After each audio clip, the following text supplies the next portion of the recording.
బయట వర్షం, ఇంట్లో వేడివేడి పకోడీ ఇంకా అల్లం టీ. పొద్దున్న నుంచి వర్షం పడుతుంది ఇక్కడ. ఒక మసూస్తా వేస్తుంటేనే తినేసాం మేము. ఓకే, వీళ్ళు ఆల్రెడీ స్టార్ట్ చేశారు. స్కూల్ నుంచి వచ్చారు. అయ్యా ఆనియన్ స్కూల్ నుంచి పకోడీ. రాగానే వాళ్ళ మమ్మీ నా మీద ప్రేమతో కాదు, వాళ్ళ పిల్లల మీద ప్రేమతో వేడి పకోడీ చేసింది. కానీ ఇనిషియేట్ చేసింది నేనే చేయమని చెప్పా. యా నేనే చేయమని చెప్పా.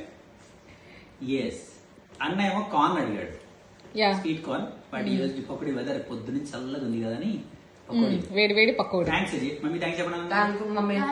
You are welcome. ఉంది. Thank you. ఓకే, బాగున్నాయి. బేసిక్ గా మోను తిన్నాడు అంటే అది చాలా బాగున్నట్టే మా ఫీలింగ్. Okay, yes. మీలో ఎంత మందికి బయట వర్షం పడుతున్నప్పుడు ఇలా వేడివేడి పకోడీ అలాగే ఇలా అల్లం టీ తాగడం ఇష్టమో నాకు కమెంట్ బాక్స్ లో చెప్పండి, ఓకేనా? మన దగ్గర హ్యాపీగా బండ దగ్గర వెళ్తే సూపర్ దొరికితే వేడి వేడి గుమ్మలాడే పకోడీలో ఏదో దొరుకుతాయి. మిర్చి ఏమో ఇక్కడ కొంచెం కష్టం, సో ఇంట్లోనే చేసుకోవాలి ఏం చేసినా. యా, ఇక్కడ దొరకవు, సో ఇంట్లోనే చేసుకోవాలి.